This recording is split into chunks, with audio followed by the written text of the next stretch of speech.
And as the countdown to Election Day continues, many are still questioning the integrity of our elections, and they're concerned about your votes. ABC Action News reporter J.J. Burton spoke to Hillsborough County elections officials and explains what they're doing to protect your ballots and the election process.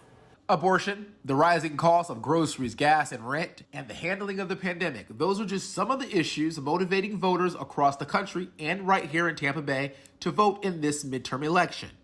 I think it makes a big difference. It's the pandemic for Michael. You think about how many jobs it saved, kind of keeping our state open and people being able to just live their life and kind of make decisions for themselves. As energized as voters are, there's still a big cloud over our elections and the process.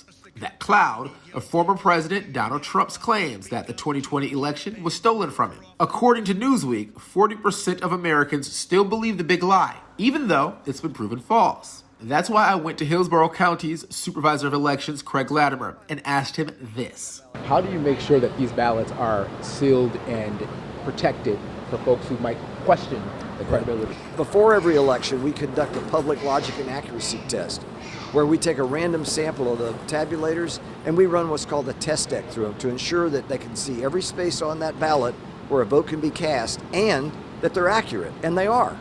All 246 polling sites will have the same equipment, including an empty bag. Every ballot from each site will go in those bags. The bags will then be sealed and given a number.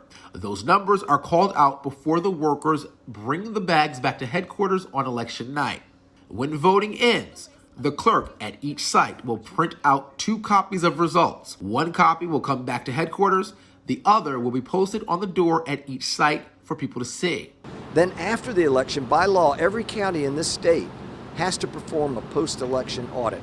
That can be done in one of 2 ways: picking a specific precinct and hand counting all of the ballots from that location. Or you can use the electronic audit system. That's what Latimer uses for Hillsborough. He's required to put 20% of the ballots through the machines. He does them all. To ensure that every single ballot that was counted by this tabulator is now audited by this system. J.J. Burton, ABC Action News.